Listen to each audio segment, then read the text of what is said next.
आप सबको महर नूर novels channel पर खुश आमदीद कहते हैं। हमारा नावल कैसा लगा अपनी राय का इजहार कमेंट सेक्शन में देना मत भूलें। और ये एआई जनरेटेड आवाज़ है, इसलिए अगर किसी को आवाज़ से मसला हो या पसंद ना आए तो माजरत ख्वाही। शुक्रिया।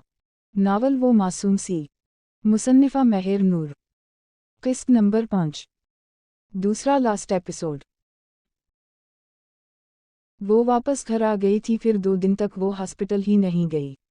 वो शहरियर और उसकी बीवी को देखना नहीं चाहती थी, ना ही इसके अंदर इतनी हिम्मत थी कि उसे किसी और के साथ मुकम्मल होता देख पाती।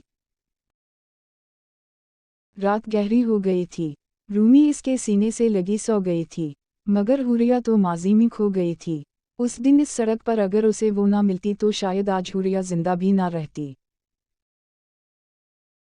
वो कॉलेज से अपना रिजल्ट कार्ड लेने आई थी। तब उसे पता चला कि हुरिया अब तक वापस नहीं आई और उसने अपना रिजल्ट कार्ड भी कलीकट नहीं किया था। वो इसका भी रिजल्ट कार्ड लेकर कॉलेज से बाहर निकली। कुछ दूर जाकर उनके गाड़ी खराब हो गई। वो गाड़ी से बाहर निकल आई और अचानक इसकी नज़र एक साइड ज़मीन पर बैठी रोती हुई हुरिया पर पड़ी। पहले उसे सिर्फ वहम हुआ कि वो हुरिया है,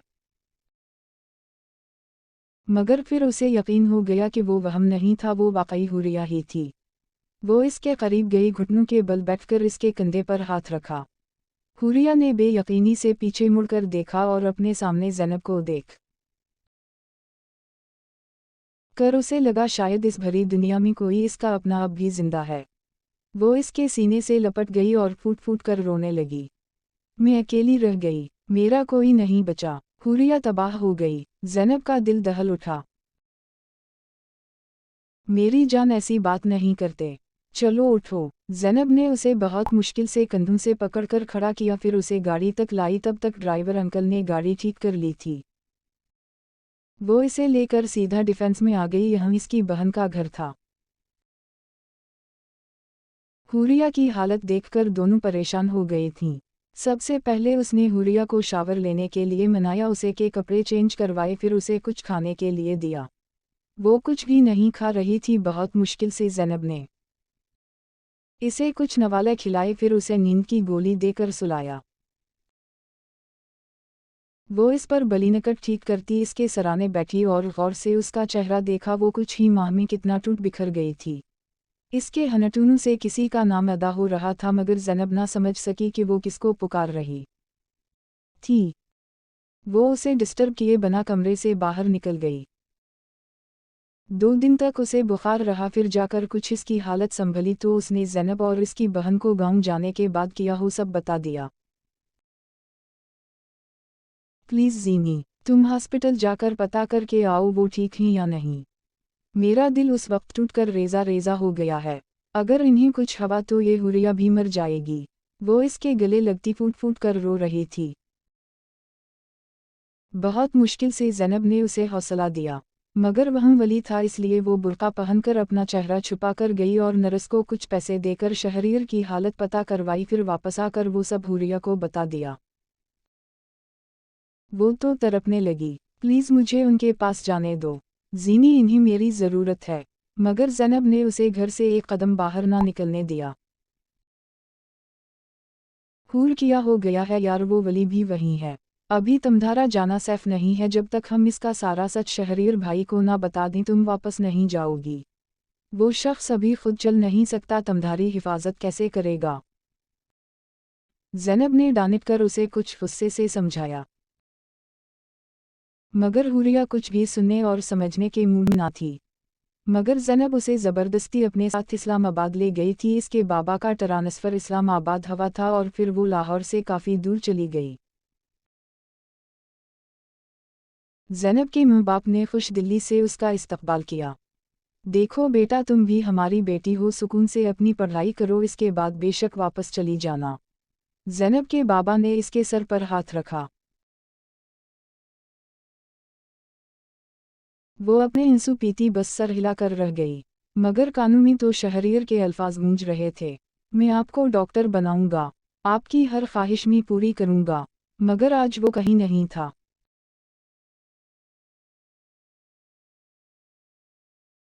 वो छप छप कर रोती थी। ज़ैनब अच्छे से जानती थी कि वो रोती है, इससे कम बर्दाश्त होता था। एक दिन उसने हुरिया को प्यार से समझाया।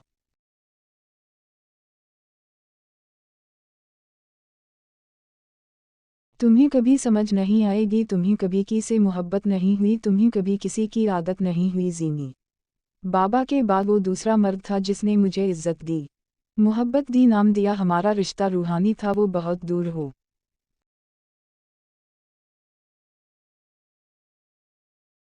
कर भी मेरे बहुत पास ही रोती तो सिर्फ इस वजह से हूँ कि जिस वक्त इन्हें मेरी सबसे ज़्यादा ज़रूरत थी, इस वक्त में इन्हें छोड़ आई। मैंने वादा किया था उनका साथ निभाऊंगी। वो गुस्से से फटी पड़ी और ज़ैनब कुछ भी कहने के काबिल ना रही।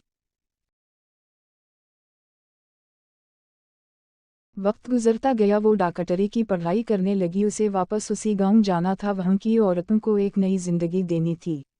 वो नहीं चाहती थी कि कोई दूसरी हुरिया भी अपनी मुँह खोए। 3 साल गुजर गए थे, मगर हुरिया का दिख और दर्द आज भी वैसा ही था। ज़ैनब 2 दिन पहले लाहौर अपनी बहन से मिलने गई थी, तो वहीं 2 साल बाद शहरियर अपना इलाज करवाकर वापस पाकिस्तान आ गया था। अब वो बिल्कुल ठीक हो गया था, इसका ऑपरेशन कामयाब हुआ था, अब वो चल फिर सकता था। वली की नज़र अचानक ज़ैनब पर पड़ गई थी। वो जो अपनी बहन के साथ माल आई थी, फिर किया अगले 2 घंटे में ज़ैनब उसके कब्ज़े में थी। बताओ तुम्हारी दोस्त कहाँ है? वो ज़ैनब को कैसे भूल सकता था? यही ये तो थी हुरिया के साथ इस दिन सड़क पर। ज़ैनब कुर्सी पर बंधी पड़ी थी और वो इसका मुंह दबोचकर धर रहा था। मैं नहीं जानती तुम किस दोस्त की बात कर रहे हो, वो भी गुस्से से फुनकारी। वली का गुस्सा भी आसमान को छूने लगा।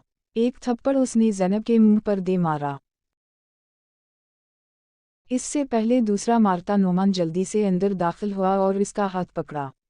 तेरा दिमाग खराब हो गया है वली, हिम्मत कैसे हुई उसे हाथ लगाने की? नोमान गुस्से से धारा। वली ने इसका गिरेबान पकड़ लिया। तूने इस 2 टके की लड़की के लिए मुझ पर हाथ उठा रहा है। वली को ऐसा गुस्सा आया कि हद नहीं, मगर नोमान आज जौला बना हुआ था। उसने एक मुक्का वली के चेहरे पर दे मारा। ज़ैनब बेतासुर लहजे के साथ उन दोनों को देख रही थी। 2 टके की लड़की नहीं है ये, इज्जत है मेरी, नोमान गुस्से से चीखा। ज़ैनब ने बेजारी से आंखें मैच लीं और वली भी साकत रह गया। वो वली को छोड़कर ज़ैनब की तरफ बढ़ा और अब इसके हाथ खोल रहा था। तुम ठीक हो ना? नरमी से उसने ज़ैनब से सवाल पूछा। ज़ैनब ने एक लम्हे से पहले इसका हाथ झटक दिया। तुम्हारे लिए मर गई मैं नोमान, गुस्से से कहते वो उठ खड़ी हुई और नोमान का दिल टकरों में बट्टा महसूस हुआ। वो इसके पीछे ही पका। ज़ैनब मेरी बात सुनो। इससे पहले वो अगला लफ्ज़ अदा करता एक थप्पड़ खींचकर ज़ैनब ने इसके मुंह पर दे मारा। तुम जैसा मर्द जो इस जैसे घटिया इंसान का दोस्त हो, भूल जाओ मेरा तुमसे कोई रिश्ता है। मैं आज और अभी तुम पर खला का केस करूंगी। तुम जैसे मर्द के साथ रहने से बेहतर मैं तलाक याफ्ता रहूं। वो गुस्से से चीखती कमरे से बाहर निकल गई और नोमान फौरा इसके पीछे लपका। ज़ैनब तुम गलत समझ रही हो। इसने ज़ैनब का हाथ पकड़ा। उसने एक नफरत भरी नज़र नोमान पर डाली, फिर अपना हाथ छुड़वाया। आइंदा मुझे छूने की हिम्मत ना करना। वो जख्मी शर्नी की मानिंद गिराई। प्लीज़ यार, आइंदा मैं तुम्हारी हर बात मानूंगा, इससे दोस्ती भी तोड़ दूंगा, प्लीज़ ऐसा मत कहो, मुझे माफ़ कर दो। वो हाथ भी इसके सामने जोड़ चुका था। ज़ैनब के चेहरे पर तमसखराना मुस्कुराहट नमूदार हुई। तो तुम्हें माफ़ी चाहिए। इसका सर जोर वाओ शोर से हम में हिला। ठीक है, तो अब जैसा मैं कहूँगी तुम्हें वैसा ही करना पड़ेगा, वरना याद रखना खला का नोटिस 1 हफ्ते में भेज दूंगी। नोमान ने फौरा अच्छे बच्चे की तरह सर हिलाया, मगर जैसे जैसे ज़ैनब बोल रही थी वैसे वैसे इसका चेहरा सफ़ेद पड़ रहा था। तुम्हारी माफ़ी सिर्फ एक फ़ोन कॉल पर मुनहसर है, जल्दी से कॉल करो और माफ़ी ले लो। अब वो कुछ मगरूर हो रही थी। नोमान ने बिना सोचे समझे मोबाइल निकाला और फिर मतलूबा नंबर पर कॉल मिला दी। अगले आधे घंटे बाद उसी फार्म हाउस पर एक ब्लैक कार आकर रिकी इसमें से शहरियर सुल्तान बाहर निकला। वो दोनों अब तक वहीं खड़े थे। बोलो नोमान, तुमने मुझे इतनी इमरजेंसी में क्यों बुलाया है? ये लड़की कौन है? इसने कुछ संजीदगी सवाल पूछा। ज़ैनब नोमान को साइड करती खुद आगे बढ़ी। मेरा नाम ज़ैनब है, हुरिया ज़ीशान की बचपन की दोस्त हूँ। हुरिया के जिक्र पर शहरियर के चेहरे पर चमक उभरी थी। ये फार्म हाउस आपका है?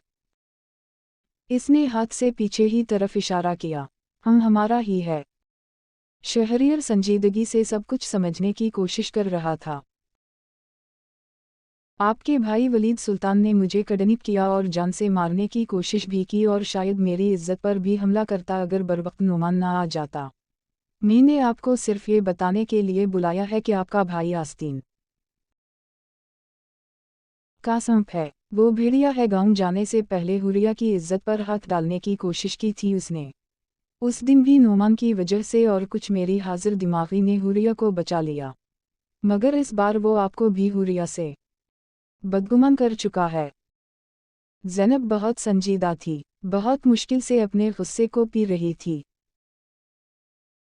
ज़ैनब ठीक कह रही है शहरीर भाई, और मैं खुद उसका गवाह हूँ।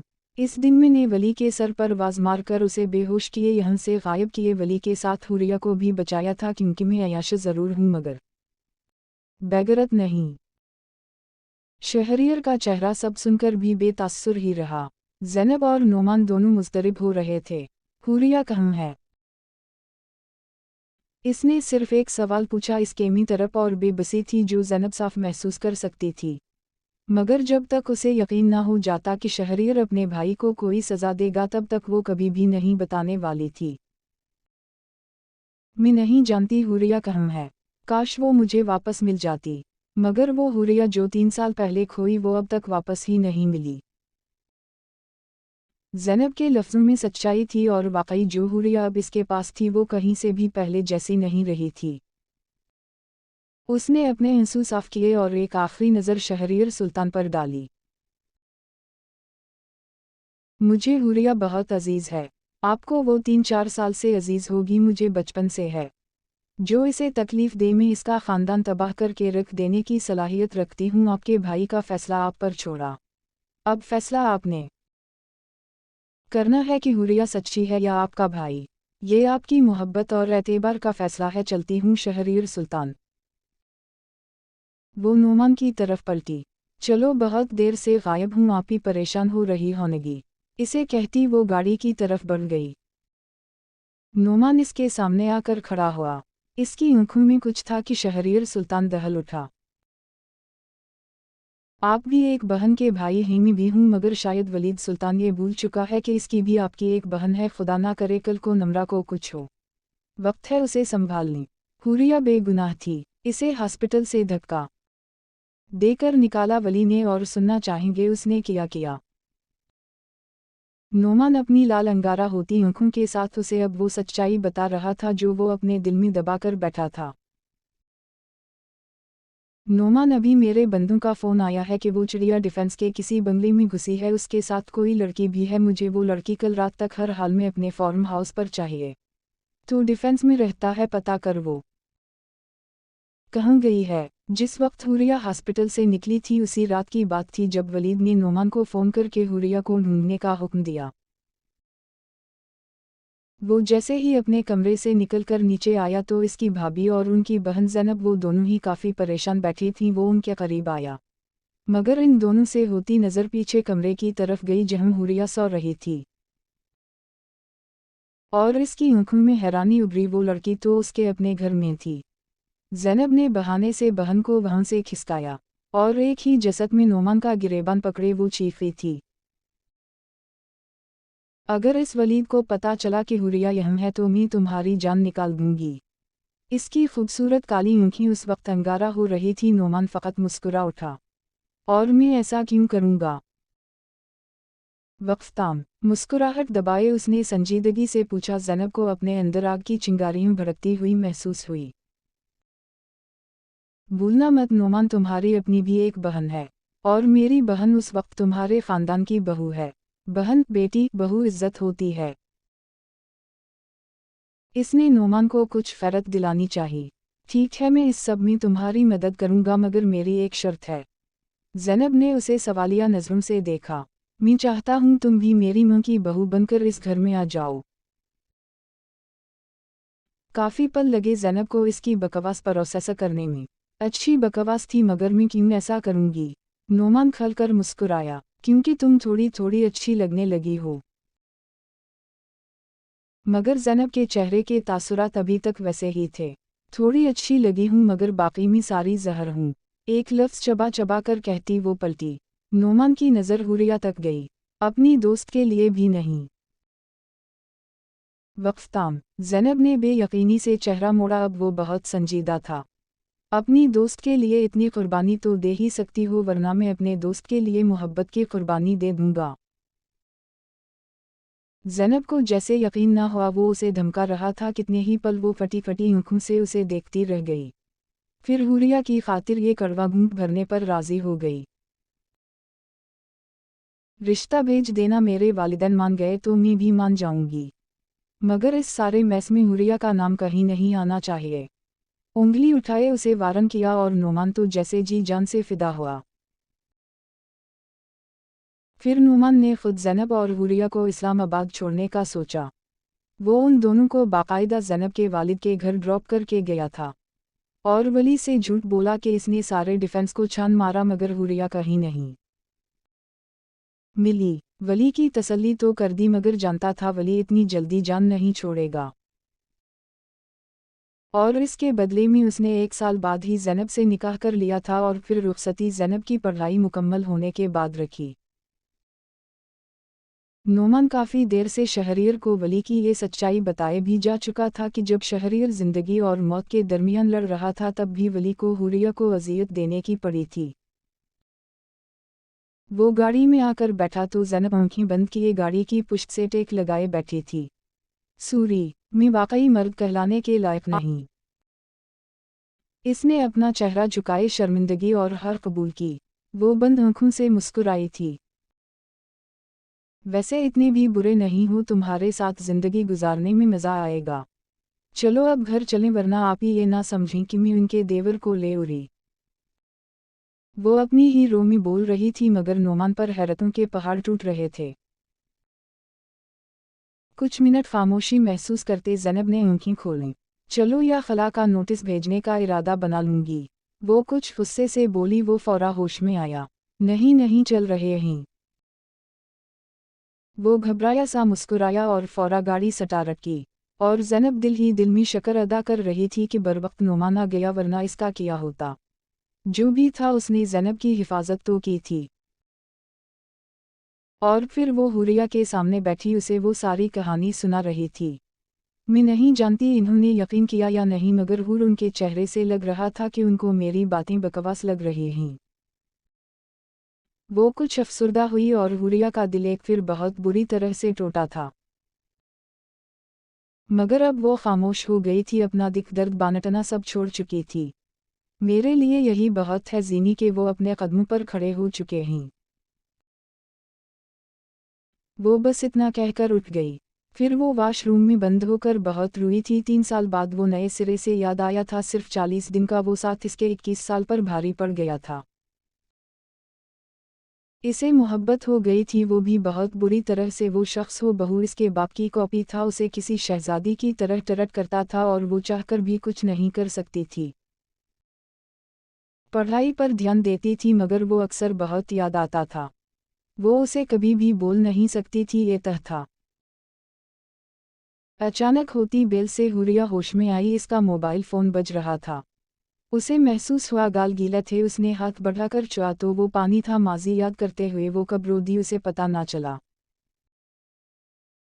रूमी को आहिस्ता से बेड पर लटाकर वो उठी, मोबाइल पकड़कर कान से लगाया और अपने कमरे की खिड़की के पास आकर खड़ी हुई। झंझन चमकता हुआ नजर आ रहा था। कैसी हो हूर, रूमी कैसी है? ज़ैनब की मुस्कुराती आवाज़ कानों में पड़ी।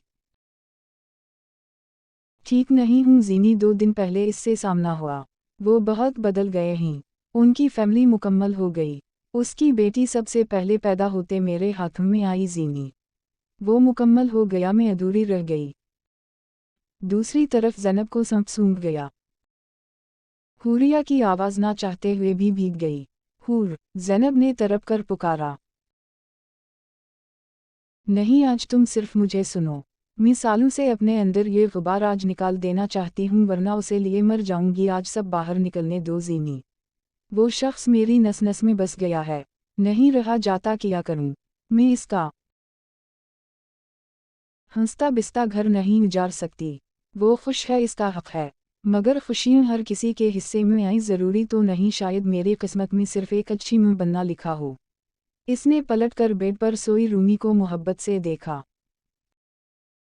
दूसरी तरफ कुछ पल के लहजे ज़ैनब का दिल धड़कने से इनकारी हुआ था, मगर वो अपनी ही रोमी बोल रही थी। तुमने 3 साल पहले सवाल पूछा था ना कि शहरियर सुल्तान ने किसे चुना होगा, आज मुझे इस जवाब मिल गया। इसने हुरिया और वलीद में से हुरिया को चुना था। एक पल के तौक़ुफ़ के बाद वो खिलखिलाकर हंसी थी। हूर, तुम मुझे ठीक नहीं लग रही। ज़ैनब का दिल होल रहा था। मैं ठीक हो गई हूँ ज़ीनी। तुम नहीं समझोगी कि वो शख्स और इसका दिल आज भी मेरे लिए धड़कता है, मगर अब वो मेरा नहीं रहा। वो बहुत ही अजीब बातें कर रही थी जो ज़ैनब के सर से ऊपर गुजर रही थीं। तुम्हें कैसे पता उसने वलीद को नहीं चुना? ज़ैनब के सवाल पर हुरिया का दिल थमा। उस शख्स के लहजे ने बता दिया। वो आपसे तुम तक आया था। हुरिया के कानून में शहरियर का माजी में कहा गया एक जुमला गौनजा। आपको आप इसलिए कहता हूँ क्योंकि मोहब्बत से कहीं ज़्यादा आप मेरे लिए काबिल इज़्ज़त हैं, और जिस दिन ये आपसे तुम तक आया तब समझ जाएगा कि मोहब्बत इश्क तक पहुँचकर इसकी तमाम हदें तोड़ चुकी है। ये अल्फाज याद आते वो अंदर तक मसरूर हुई। तुम नहीं समझोगी ज़ीनी। वो बुड़बुड़ाती हुई कॉल कट किए वापस बेड पर आई और रूमी के माथे पर बोसा देती खुद भी सोने के लिए लेट गई, मगर दूसरी तरफ ज़ैनब के साथ किसी दूसरे को भी उलझन में डाल गई। हुरिया के जाने के बाद शहरियर का दिल चाहा ज़मीन फटे और वो इसमें समा जाए। उसे इतना हसद और इतनी जलन क्यों हुई जब वो बची हुरिया को मुँह कह रही थी। वो कैसे इतना जहर उगल गया अपने मुँह से, वो तो अपनी बीवी पर एक खराश भी बर्दाश्त नहीं कर सकता था। कुछ ही घंटों में हॉस्पिटल में अम्मा और नम्रा आ गई थी। बची उसने फ़ौरा उनके हवाले कर दी। इसे रह रह कर हुरिया की वो अजनबी आँखें याद आ रही थीं। वो अगला सारा दिन हॉस्पिटल में आई ही नहीं। शहरियर का दिल डूब मरने को चाह रहा था। वो कितनी तकलीफ में थी और वो बकवास करता गया। इसने एक नर्स से पूछा, उनकी बेटी को फेवर हुआ है, आज वो शायद दोबारा ना आए। जब उनकी बेटी ठीक ना हो तो वो हॉस्पिटल नहीं आती। वो उसे संजीदगी से बताकर चली गई और शहरियर सुल्तान का दिल टूटकर रेजा रेजा हो गया। पूरे 2 दिन बाद शाम के वक्त आशी को हॉस्पिटल से डिस्चार्ज कर दिया गया था। वो जानता था इसको हुरिया तक कौन पहुंचाएगा। वो गाड़ी में बैठा और गाड़ी सड़क पर भागने लगी, और अगले 1 घंटे बाद वो डिफीनस में मौजूद था। मुझे ज़ैनब से मिलना है, प्लीज़ इसे बुलवा दो। नोमान के ड्राइंग रूम में बैठकर उसने इल्तिजा की। अगले 5 मिनट बाद वो हाजिर हुई। हुरिया ऐसी तो नहीं थी, किया हवा उसे? इसने संजीदगी से सवाल पूछा। ज़ैनब के चेहरे पर तंजिया मुस्कुराहट नमूदार हुई। तो मतलब उसे यकीन था कि हुरिया और ज़ैनब राब्ते में ही। ये सवाल आप अपने भाई से पूछते तो ज़्यादा अच्छा था। खैर, ज़ैनब इसे सब बताने लगी कि उसने वो 6 साल कैसे रो रो कर गुजारे। वो यूनिवर्सिटी के लास्ट ईयर में थी, कुछ ही दिनों में इसकी पढ़ाई मुकम्मल होने वाली थी। उस वक्त वो दोनों यूनिवर्सिटी के गार्डन में बैठी थीं जब ज़ैनब का क्लास फेलो रज़ा वहाँ धमका, ओए ज़ैनब इधर आओ, बात सुनो। इसने कुछ राजदाना अंदाज में ज़ैनब को आवाज़ दी। वो फ़ौरा उठकर इसके पास आई। यार, तुम्हारी दोस्त बहुत अच्छी लगती है, कोई सेटिंग करवा दो। इसने दंत निकालकर हुरिया को देखते हुए कहा, जो संजीदगी से अपने नोटिस बना रही थी। बेटा भूल जाओ, वो किसी और की है। ज़ैनब ने तो उसे हरी झंडी दिखाई, मगर रज़ा को कोई फ़र्क ना पड़ा, और इसकी हुरिया की अट्रैक्शन पाने की कोशिश रेज़िलिट डे तक जारी रही। एक दिन तो हद हो गई, उसने हुरिया का हाथ ही पकड़ लिया। तुम मुझे बहुत अच्छी लगती हो, हम दोस्त बनकर रह सकते हैं। हुरिया का चेहरा जिल्लत के एहसास से सुर्ख पड़ा और अगले ही पल इसका हाथ उठा था और रज़ा के मुंह पर एक थप्पड़ दे मारा। इस थप्पड़ की गूंज कई दिनों तक सारी यूनिवर्सिटी में गूंजती रही। आज तो मुझे हाथ लगाने की हिम्मत कर ली, आइंदा मत करना। मैं किसी के निकाह में हूँ। निकाह का मतलब भी समझते हो? अमानत। अमानत हूँ मैं किसी के, और मुझे तुम जैसे लोगों की फजूल दोस्ती में कोई अनटरसट नहीं है। वो जैसे 5 साल का गुस्सा निकालती फट पड़ी। सारी यूनिवर्सिटी में चामगुइयाँ शुरू हो गईं। मैं मासूम ज़रूर हूँ मगर बेगैरत और बेवकूफ़ नहीं हूँ। आज के बाद जिसने मेरी तरफ मैली निगाह से देखा मैं इसकी आँखें फोड़ दूंगी। मुझे मासूम समझने की गलती हरगिज़ मत करना। यूनिवर्सिटी के स्टूडेंट्स के हुजूम को देखकर वो गुस्से से गरजी थी। बस वो दिन और आज का दिन वो बहुत बदल गई है। अब कोई उसकी तरफ आँख उठाकर देखने से पहले 1000 बार सोचेगा। काफ़ी देर तक ज़ैनब बोलती रही, अब उसका गला दर्द कर रहा था। और शहरियर सुल्तान वो तो पत्थर ही हो गया। इसके अंदर एक तूफान बरपा था जो सिर्फ उस वक्त वही जानता था। बहुत देर बाद वो कुछ कहने के काबिल हुआ। किया एक बार में उसकी आवाज़ सुन सकता हूँ। इसके लहजे में बेबसी और तड़प थी। ना जाने क्यों मगर ज़ैनब को तकलीफ हुई। इसने हुरिया को कॉल मिलाई और मोबाइल स्पीकर पर डाला। कैसी हो हूर, रूमी कैसी है? ज़ैनब ने मकसरा कर पूछा। ठीक नहीं हूँ ज़ीनी, 2 दिन पहले इससे सामना हुआ। वो बहुत बदल गए हैं। उनकी फैमिली मुकम्मल हो गई। उसकी बेटी सबसे पहले पैदा होते मेरे हाथों में आई ज़ीनी। वो मुकम्मल हो गया, मैं अधूरी रह गई। ज़ैनब को सांप सूंघ गया, क्योंकि इसने शहरियर की आंखों में उभरती सुर्खी को बहुत अच्छे से देखा। हुरिया की आवाज़ ना चाहते हुए भी भीग गई। हूर, ज़ैनब ने तड़प कर पुकारा। नहीं, आज तुम सिर्फ मुझे सुनो। मैं सालों से अपने अंदर ये गुबार आज निकाल देना चाहती हूँ, वरना उसे लिए मर जाऊंगी। आज सब बाहर निकलने दो ज़ीनी। वो शख्स मेरी नस नस में बस गया है, नहीं रहा जाता, क्या करूँ मैं इसका? हंसता बिस्ता घर नहीं उजाड़ सकती। वो खुश है, इसका हक है। मगर खुशियाँ हर किसी के हिस्से में आई ज़रूरी तो नहीं, शायद मेरी किस्मत में सिर्फ एक अच्छी मुँह बनना लिखा हो। इसका एक एक लफ्ज़ शहरियर के सीने में सुकून के साथ तकलीफ उतार रहा था। कुछ पल के लहजे ज़ैनब का दिल धड़कने से इनकारी हुआ। वो इजहार मोहब्बत कर चुकी थी तो गलती से शहरियर भी सुन चुका था, मगर वो अपनी ही रोमी बोल रही थी। तुमने 3 साल पहले सवाल पूछा था ना कि शहरियर सुल्तान ने किसे चुना होगा, आज मुझे इस जवाब मिल गया। इसने हुरिया और वलीद में से हुरिया को चुना था। एक पल के तौक़ुफ़ के बाद वो खिलखिलाकर हंसी थी। हूर, तुम मुझे ठीक नहीं लग रही। ज़ैनब का दिल होल रहा था। मैं ठीक हो गई हूँ ज़ीनी। तुम नहीं समझोगी कि वो शख्स और इसका दिल आज भी मेरे लिए धड़कता है, मगर अब वो मेरा नहीं रहा। वो बहुत ही अजीब बातें कर रही थी जो ज़ैनब के सर से गुजर रही थीं, मगर शहरियर इसकी एक एक बात समझ रहा था। ज़ैनब ने एक नज़र शहरियर को देखा, को बहुत खामोश बैठ था। आंखों की सुर्खी शायद इसके अंदर चलती तकलीफ बयान कर रही थी। तुम्हें कैसे पता उसने वलीद को नहीं चुना? ज़ैनब के सवाल पर शहरियर ने ज़ैनब की तरफ देखा। उस शख्स के लहजे ने बता दिया। वो आपसे तुम तक आया था, तुम नहीं समझोगी ज़ीनी। वो बुड़बुड़ाती हुई कॉल काट चुकी थी। ज़ैनब ने उलझी हुई निगाहों से शहरियर को देखा। ये किया पहेलू में बातें कर रही थी। 3 साल पहले किया फैसला किया था आपने इस फार्म हाउस पर। अब तो ज़ैनब भी ये जानने के लिए बेचैन हुई। मगर इसके बाद जो सच उसे शहरियर ने बताया, वो कितने ही घंटे ज़ैनब का दिमाग मफलूज कर गया। वो जब वापस गांव आया तो काफ़ी रात हो गई थी। सबसे पहले वो आशी और सबीन के पास गया। इसने बच्ची का नाम सिनबीन रखा था। वो अपने झूले में सो रही थी। पास ही बेड पर आशी भी सो रही थी। इसने सोई हुई सबीन को उठाया और इसके माथे पर लब रखे। जलता हुआ दिल कुछ पल करार में आया। कुछ देर बच्ची से जी भरकर प्यार करने के बाद उसे वापस बेबी कार्ट में डाला और आशी के पास आया। वो काफ़ी कमज़ोर हो गई। कुछ देर उसे देखता रहा, फिर कुछ याद आया। वो कमरे से बाहर निकला और 6 साल से बंद किए अपने पहले कमरे में आया। आज भी इस कमरे में हुरिया की खुशबू महक रही थी। आज भी उसे यहाँ हुरिया चलती फिरती मालूम हो रही थी। शहरियर, अम्मा की आवाज़ पर वो पलटा। अम्मा दरवाजे में ही खड़ी थीं।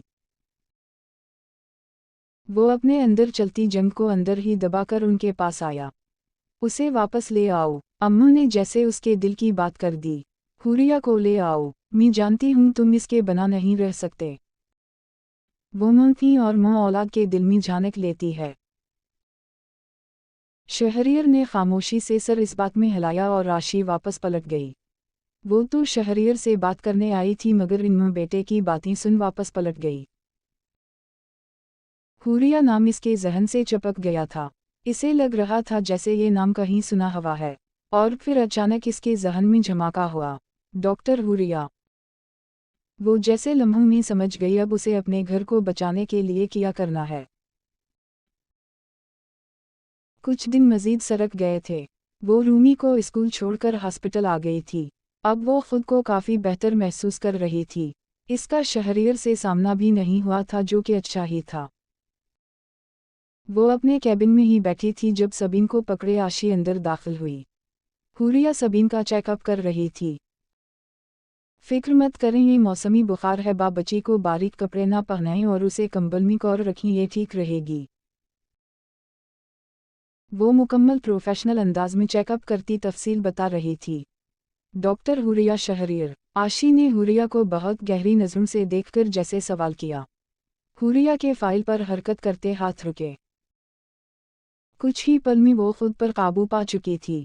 सूरी डॉक्टर हुरिया जीशान, इसने रस्मी मुस्कुराहट के साथ कहते तस्हीह की। आशी ने समझने वाले अंदाज में सर हिलाया। लेकिन यहाँ का सारा स्टाफ तो आपको हुरिया शहरियर के नाम से जानता है। हुरिया अब साकत रह गई थी। मैं एक गांव के सरदार की बीवी हूँ, आशी शहरियर सुल्तान, और कुछ ही दिन पहले मैंने हवेली को एक औलाद भी दी है। अब उसके लहजे में फ़ख्र था। हुरिया ने समझने वाले अंदाज में सर हिलाया। जी, और मैंने आपके शौहर को मुबारकबाद उसी दिन दे दी थी। आपको भी बेटी की मुबारक हो। अपने अंदर चलती जंग को वो अंदर ही दबाकर बज़ाहिर रस्मी सा मुस्कुराकर नॉर्मल हुई। आशी के चेहरे पर भी रस्मी मुस्कुराहट आई। बिल्कुल, मैं जानती हूँ आपका सारा माजी डॉक्टर साहिबा, लेकिन आप शहरियर सुल्तान का माजी थी, मैं हाल और मुस्तकबिल हूँ। इसलिए मैं दरख्वास्त करूँगी कि अब मेरे और मेरे शौहर के दरमियान मत आएगा, वरना मेरी बच्ची अपने बाप से दूर हो जाएगी और मैं उसे किसी एहसास कमतरी का एहसास नहीं होने दूंगी। वो नरमी से हुरिया को समझा रही थी मगर इसकी आंखों में गुस्सा था। हुरिया पुरसुकून होकर टेक लगाए अपनी कुर्सी पर बैठ गई। मुझे कोई ज़रूरत नहीं है किसी के दरमियान आने की, मगर आप आएंगी मैं जानती हूँ। इसलिए बेहतर है आप शहरियर से तलाक ले और इनकी ज़िंदगी से हमेशा के लिए निकल जाएं। आप इन्हें छोड़कर जब गई थी मैंने इन्हें संभाला, उनके दिल पर मरहम मैंने लगाया और उस का सिला हमारी बेटी की सूरत आपके सामने है। वो हुरिया के दिल पर छड़ियाँ चला रही थी या शायद बहुत कुछ जता रही थी कि शहरियर अब इसका नहीं रहा। वैसे भी दादा जान से सुना था कि आपने वो निकाह सिर्फ मजबूरी में किया था अपने बाप की ज़िंदगी बचाने के लिए, मगर मुझे अफसोस है कि वो तो 4 दिन बाद ही मर गए। फिर आप कैसे 40 दिन तक उस शख्स के घर में रुकी रहीं? वो कुर्सी से उठ रही थी जब हुरिया ने अपने गुस्से को काबू करते कुछ सख्ती से अल्फाज अदा किए। पहली बात ये मैं छोड़कर नहीं गई थी, मुझे धक्के देकर निकाला गया था और मेरे अंदर इज्जत नफ्स पहले जहाँ से मुझे धक्के देकर निकाला जाए वहाँ मैं मरकर भी ना जाऊं। हुरिया की नज़र आशी के कंधों पर मौजूद इस पर्पल शाल पर थी जिसे एक वक्त में सोनिया ने इससे छीना था, बिल्कुल ऐसे जैसे वो शहरियर को भी इससे छीन लेगी। बाकी दूसरी बात, मुझे आपके शौहर में कोई अनटरसट नहीं मिसेस सुल्तान। मेरे पास सिर्फ एक नाम है, हुरिया शहरियर, जिसे मैं मरते दम तक खुद से अलग नहीं कर सकती। आपको पूरा का पूरा वो शख्स मुबारक हो। मेरे लिए सिर्फ एक नाम ही काफ़ी है। वैसे भी मोहब्बत और इश्क हासिल कर लेने का नहीं, कुर्बान कर देने का नाम है, जो मैंने बहुत पहले ही कर दिया था। हुरिया अपनी तकलीफ़ कितनी मुश्किल से ज़ब्त कर रही थी वही जानती थी। लेकिन मुझे तसल्ली नहीं हुई। एक सरदारनी होने की हैसियत से मैं यही बात कहूँगी कि तलाक लेकर हर ताल्लुक़ ख़त्म करो, वरना वो तुम्हारी तरफ पलट गया तो मैं और मेरी बच्ची दोनों मर जाएंगे और तुम इसकी ज़िम्मेदार होगी।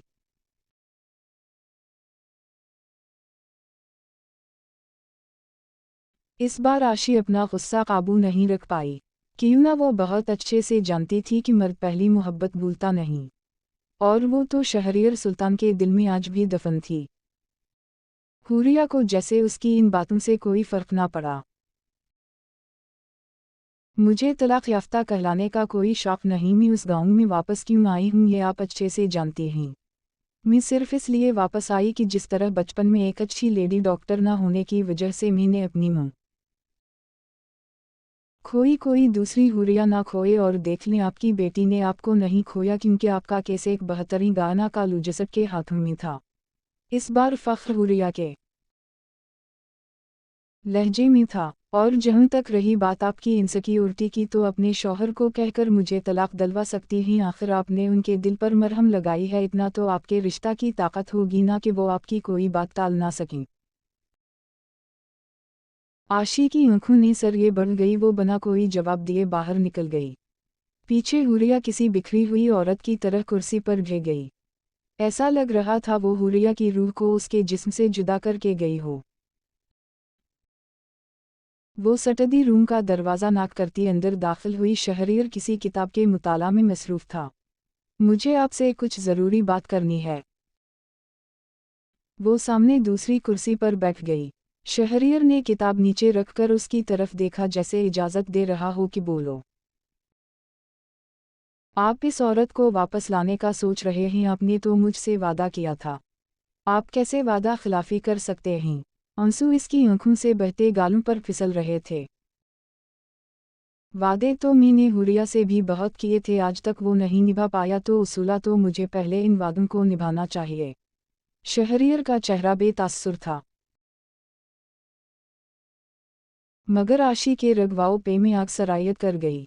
आप ऐसा नहीं कर सकते। मैं अपनी बच्ची के साथ यहाँ से चली जाऊंगी। वो अपना गुस्सा जब्त करने की कोशिश में थी। शहरियर ने कंधे अचकाए।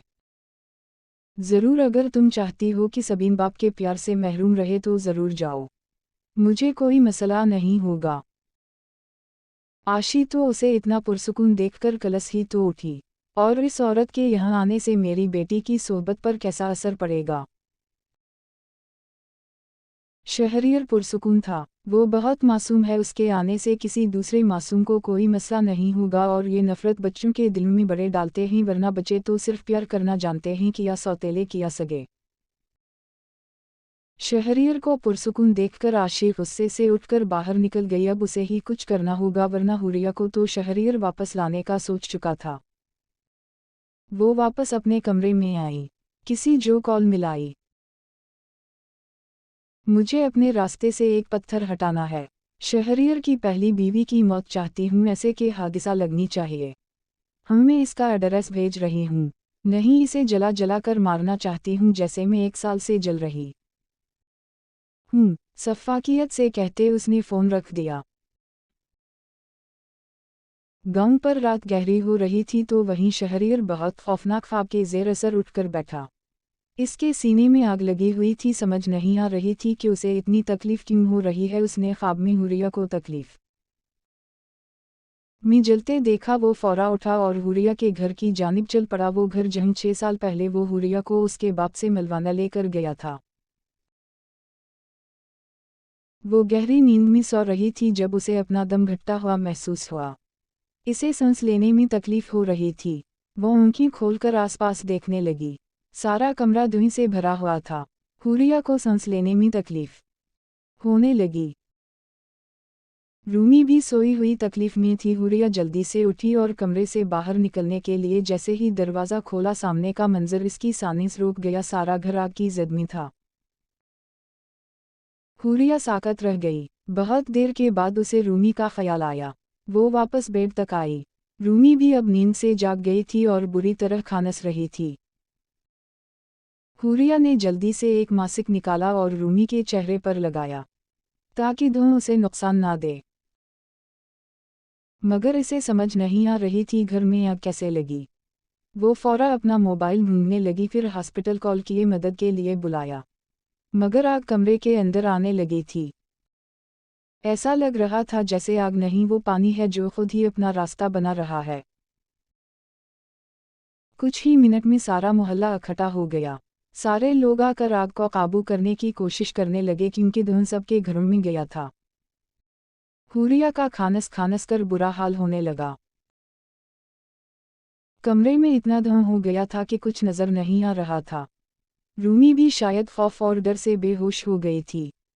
हुरिया बेड के किनारे टपकी हुई थी क्योंकि कमरे का सारा दरवाज़ा जल गया था। और फिर वो कब होशवाओ हवास से बेगाना होती बेड से नीचे गिरी, उसे कुछ पता ना चला।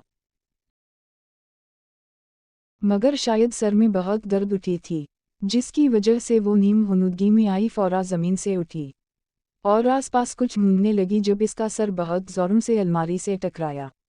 इस बार वो बहुत ज़ोर से ज़मीन पर गिरी। शायद नीचे आग थी जिसके ऊपर इसका वजूद गिरा। उसे अपने जिस्म का एक एक अनग एक बार फिर आग में झुलसता हुआ महसूस हुआ, जैसे 6 साल पहले हवेली के किचन में महसूस हुआ था। इसे लग रहा था वो आग में जल रही है और कुछ ही मिनटों में जल जल कर मर जाएगी। शायद इसकी कलाइयाँ जल रही थीं या शायद कमर, वो नहीं जानती। वो कहाँ कहाँ से जल रही थी, मगर इस बार वो उठ ना सकी। शायद सर से खून भी निकल रहा था। वो बेबसी से ज़मीन पर लेटी रही। इसने याद करना चाहा वो आखिरी बार कब खुश हुई थी, मगर ऐसा कोई मौका याद ना आया। इसने अपनी ज़िंदगी की सबसे बड़ी हसरत याद करनी चाहिए, सबसे बड़ी ख्वाहिश याद करनी चाहिए, और फिर उसे वो ख्वाहिश याद आ ही गई। अब हम वेलकम करते हैं स्टेज पर topper of the year doctor Huriya Shahrir. सारा ऑडिटोरियम लोगों के हुजूम से भरा हुआ था जब उसे स्टेज पर बुलाकर इसकी डिग्री दी गई थी। कितनी ख्वाहिश थी कि इस दिन वो इसके साथ होता, मगर वो कहीं नहीं था। जैसे ही शहरीर हुरिया के घर की तरफ आया, उसने देखा सारा मोहल्ला इकट्ठा था, हर तरफ आग ही आग और धुआं ही धुआं था। उसे सांस लेने में घटन होने लगी। बैरूनी दीवारों की आग पर काबू पाने की कोशिश जारी थी। वो फौरा अंदर की तरफ भागा। लोगों ने उसे रोकने की कोशिश की, मगर इसे कोई होश ना रही। उसे सिर्फ हुरिया की फिक्र हो रही थी।